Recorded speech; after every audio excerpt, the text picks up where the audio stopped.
I'm just inviting ourselves, if you've been having a feeling of heaviness, if you've been having a feeling of strain, if you've been having a feeling of worry, to be able, at least for right now, to just shake it off. And it actually, like yogis talk about this, you can actually shake your arms. I'm inviting you to do it right now. Just shake it off. And notice how it feels just to let the old energy patterns go. And I'm even going to do my legs and my feet. And just kind of notice, like, it liberates you. And you can kind of shake your shoulders, your neck, your head, your booty, like your hips. And then we just did that. That was a few seconds. And so notice now how your energy feels. Whew, it feels a lot better, doesn't it? So we can get these, I'll call it muscle memory, but we can get this feeling of heaviness if we're really worried about what's going on in our lives, or we're really worried about when we look at our friends or our family or the world, and we have that feeling of weightiness and fear.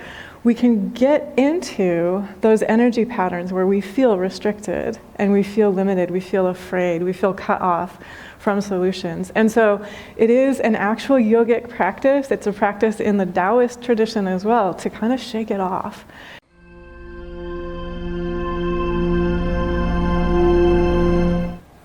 Good morning, welcome, 1,000 welcomes. And we're meditating part of our subject series on full heart living. The topic today is sincere heart. And if you like, that's also just, it's your own pure heart. So I'm inviting us to connect with the pure love of our being. The really good news is that we're never separate from the pure love of our being. So I'm going to invite you just to play with this and to enjoy a thought experiment. Look back at yourself, or maybe look within yourself at this moment, and just notice, is there any aspect of myself that has been self-frustrated or self-impatient, or that has felt like I'm struggling with myself, or like there's something I'm wrestling with or striving to transform, or there's some kind of limitation, or there's some kind of lack, or there's some kind of judgment, or I'm becoming aware of old energy patterns. And that isn't always comfortable, to become aware of those old energy patterns. So got it? Got the feeling of that energy? Now, I open my heart in this moment, and I connect with the pure love of my being. The pure love of my being is already here. The pure love of my being, it's with me, it's in my breath. It breathes through me. The pure love of my being is with me. It's in my bones. It is strong through me. The pure love of my being is filled with joy and fun and lightheartedness. It doesn't take my human self too seriously.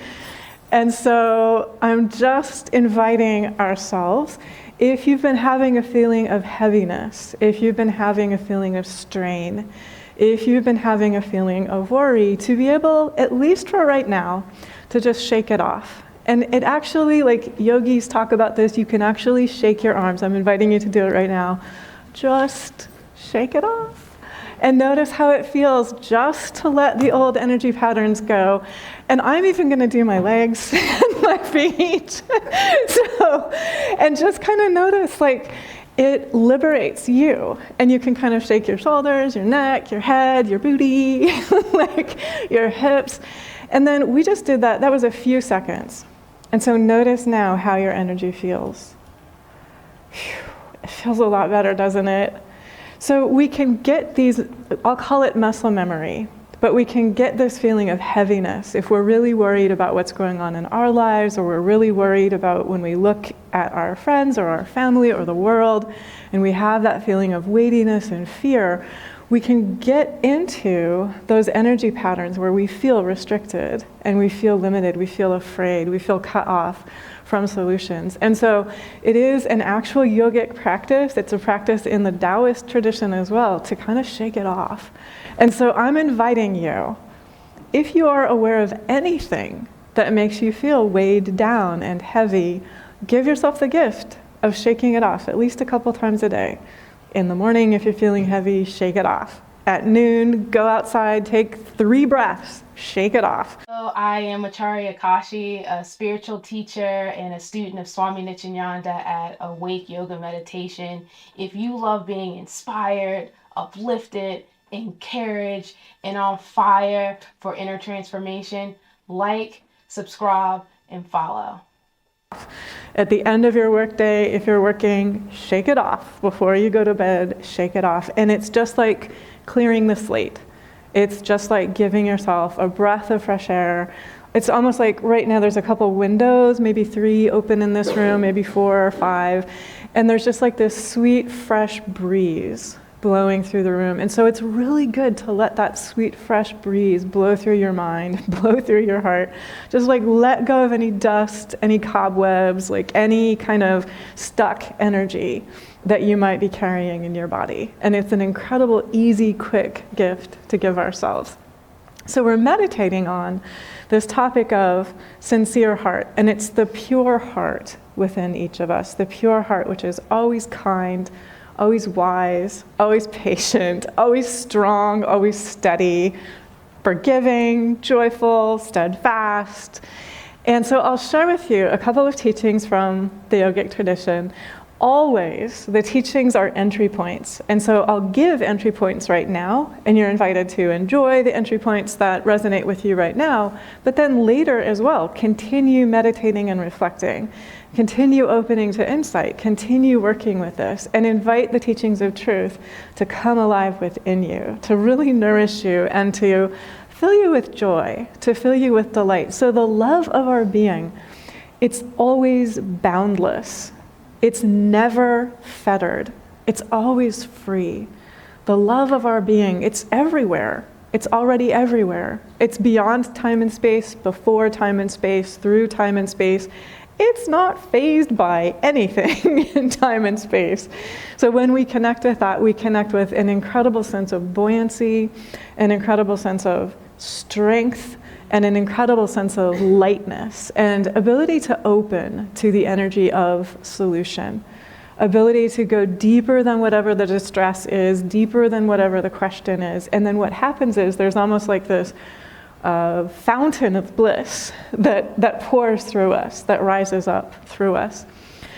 So I'll share with you a couple of teachings, and then this morning I started meditating on a couple of teachings from the life of Adi Shankar, who's also known as Shankaracharya. And Adi Shankaracharya was an incredible codifier of teachings of truth, codified the teachings of non-dual awareness, codified Advaita Vedanta. And one way to translate that is the highest culmination of the teachings of truth of not two-ness. And so this is it. This is like the absolute oneness, the one without a second, the pure love of our being. It's with us always. So all of these words are helping us to approach the pure love of our being.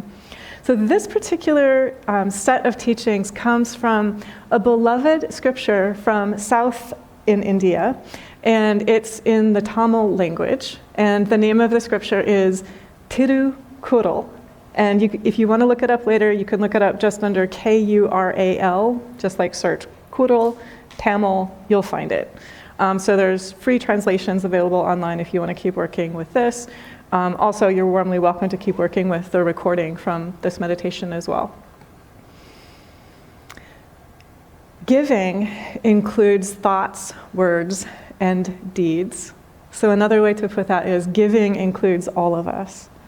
Another way to put that is if we are giving, what we are really giving always is the pure love of our being.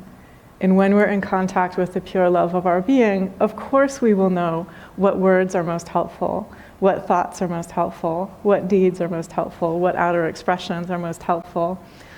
The teaching goes on to say, a brightly beaming smile, the kind light that shines through a loving eye, saying pleasant words with a sincere heart are giving and true good. And you can actually feel the gift right there. Like you can feel the way the blessing is already there in the brightly beaming smile. The blessing is already there in the kind light that shines through a loving eye. The blessing is already there in pleasant words spoken with a sincere heart. The goodness is already there in the pure love of our being. Tirukkural also says, giving alms is a great reward in itself to one who gives. So there's nothing that comes to us from the outside that we need to know and feel, that there's already merit, there's already goodness in this energy of generosity itself, because we're then moving in this field of generosity. We're living, we're moving, we're breathing, we're having our being in this field of generosity. So we're just participating in this flow, this ease, this fun, this good humor, this delight. Those who have no love want everything for themselves. Those who have love even offer the body also for others. And so you can just feel like that love makes all things possible. That love allows us to give whatever is perfect and beautiful and optimal to give in that moment, in that time, and in that place. The help rendered in time, though little, is bigger than the earth. What we give when we give help with a sincere heart, that is a bigger gift than the whole earth. And you can just feel the truth of this. You can feel the way that this transforms and revolutionizes our hearts, transforms and revolutionizes our minds, helps us let go of any belief in doubt or lack or limitation, and just reminds us that bigger than the whole earth is the generosity of spirit within me. My ability to give help, however small my ability to give help is, however little my ability to give help is, my willingness, it makes me cry, but my willingness to give help, even if that help is minuscule, if I do it with joy and love and generosity, that's bigger than the earth. And for each of us to actually know that and feel that and to live that teaching of truth, to be that energy of help. If one renders help without analyzing the benefits thereof, the greatness of such an act, if measured, is huger than the ocean. So if you give help and you're not sitting there saying, how beneficial is this? What benefit comes to me because I give this help? If you just help, spontaneously and freely and joyfully and willingly with no strings attached, not looking for any outcome, that's bigger than the ocean. That is how much living in this energy of generosity and full-heartedness means. And then this is the final teaching from Tirukkural, which I'm sharing today. It is not right to forget the help rendered by someone. Remember the help that you have received. We all have been the beneficiary of infinite help. And when you remember that, you will just be filled to overflowing with love and gratitude. I can give just one example. Swami Nityananda gave us everything. We have received everything. What is most priceless? It's here. It's already here. It's been with us all along. And we must remember and honor that incredible gift. It is not right to forget the help rendered by someone. It is right to forget that day itself what harm is done by someone. Can you imagine living that teaching of truth, to remember the help rendered by someone and to forget the harm that very day remembered by someone? Can you imagine how absolutely freeing that is? So we're opening to live these teachings of truth, and a couple of entry points, a couple of stories, and I'm inviting us all to keep meditating on this. But 2 stories from the life of Adi Shankar, also known as Shankaracharya. Shankaracharya was raised by his loving parents until he was 7 when his dad died. And after that time, he was raised by his loving mom. He was what we would call today a prodigy, just an absolute genius in every way. And at a very young age, he noticed, my mom is having to walk to the river. Some accounts say it was 3 kilometers there to get to the river, 3 kilometers back. And my mom is really tired. My mom is not feeling well. In fact, my mom is so under the weather at the moment that I see my mom fainting as she tries to walk to the river and walk back again. So you can imagine needing to walk 3 kilometers to bathe. Imagine needing to walk 3 kilometers to get water for drinking and being sick and not able to walk. And so beloved boy Adi Shankar said to the divine, can you please let it be that the river my mom walks to, the river Purna, which means the river of fullness, flows to my mom's doorsteps. And the divine says to Adi Shankar, you are asking with a pure heart. The river Purna, the river of fullness, will be where your footsteps are. Adi Shankar's footsteps were right in front of his mom's door, and so the river Purna, the river of fullness, flowed straight to his mom's door. And I'd like to invite us all to meditate on that teaching. One of the things that teaching is telling us is that the river of fullness is with us always, right where our footsteps are. We are never separate from the river of fullness. And the river of fullness, connected with us always, becomes visible in time and space when we ask for the benefit of others with a pure heart. And it's not hard for the divine. The divine just flows the river of fullness to where we are opening for the river of fullness to flow for the benefit of others as we ask with a pure heart. And so for each of us, in our opening meditation, I was inviting us to connect with the heart of each of us is connected always with the river of fullness. There's not a single moment we have ever existed where we have been separate from the river of fullness. And so allow yourself to feel within your own heart the river of fullness.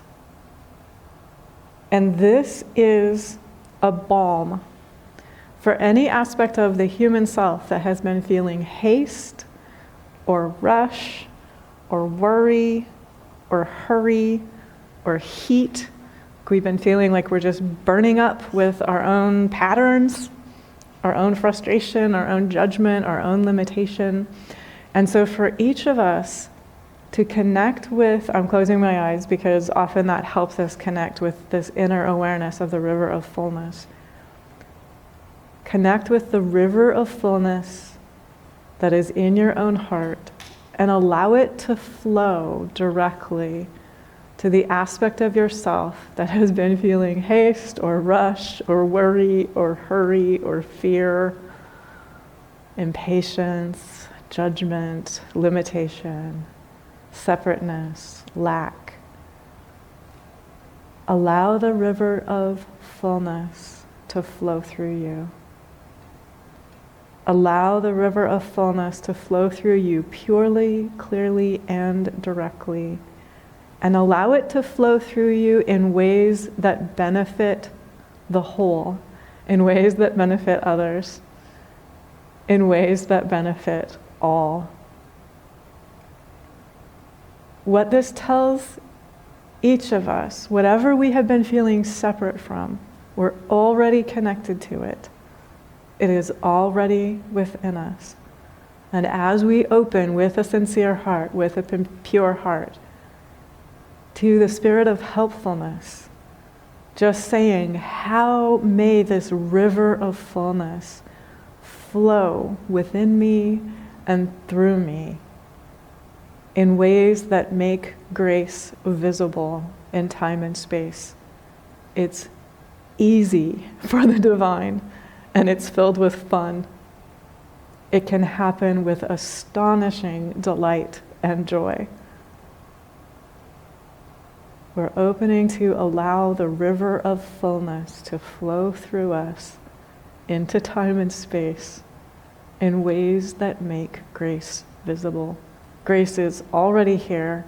The river of fullness is already here. And we are simply remembering that each of us is connected to the river of fullness every moment of our existence. The river of fullness loves us. The river of fullness responds to us instantly when we ask with a pure heart. And also in that story, notice just the simplicity and the beauty of Adi Shankar's love for his mom and his respect for his mom. It's just so precious. It makes me cry if I think about it. The next story is also about Adi Shankar and his mom. So he was a renunciate at a very young age. And his mom was a little bit wary about allowing him to be a renunciate at a very early age. He promised her, when he became a renunciate, that when she left the body, when she passed, he would find a way to be there for her celebration of life, as we would put it. He would find a way to be there for the funeral rites. And at that time, the funeral rites included putting the body on a pyre and allowing the body to be given to flames and transformed into light in that particular way. And so the story is that when Adi Shankar's mom was ready to leave the body, Adi Shankar became aware of it, and he was able to be with her, he was able to bless her in her final moments, and then he was prepared to be with her for her celebration of light.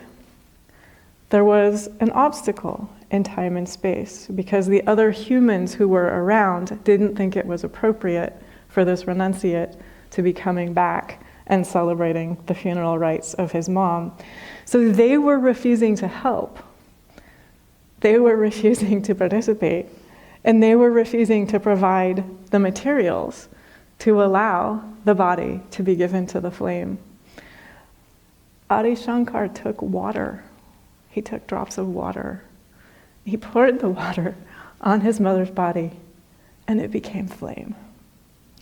The flame of love will always give us what is needed, always, even if it seems impossible for it to be so in time and space. Even if it seems like there is opposition or there are obstacles in time and space, the flame of love will transform even water into fire. Every one of us is always connected with the flame of devotion. It is our own nature. The flame of devotion is what we are in our true beingness. When we remember what is true and real, we know if the fire seems to be missing, water will work. Whatever is at hand, it's already more than enough. We are being invited to notice what is already at hand that seems like not enough to my human self. But when I remember the fire of love that is within my heart, it becomes more than enough. So even the drops of water will transform into fire. Even if it seems like lack is present, when we remember the flame of love, the light will be present. And the light will be there in time and space. And the light will help us to take care of whatever needs to be taken care of in time and space.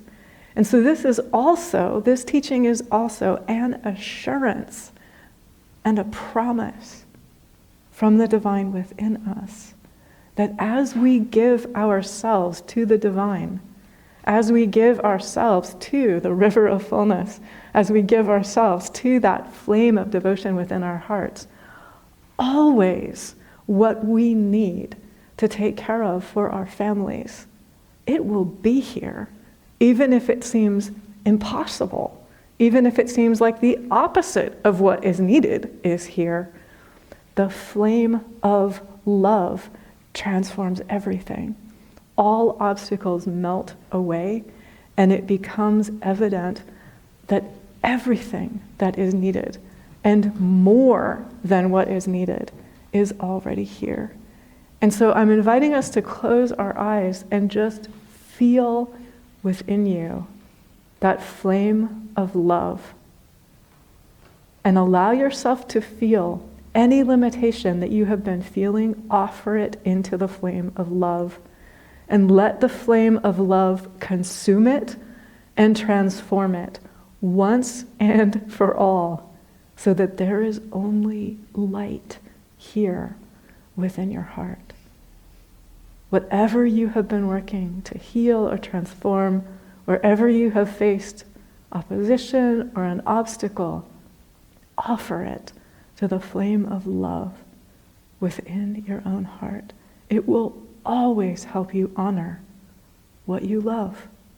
It will always help you fulfill your promises. It will always make light and grace and kindness and what humans call miracles, visible in time and space.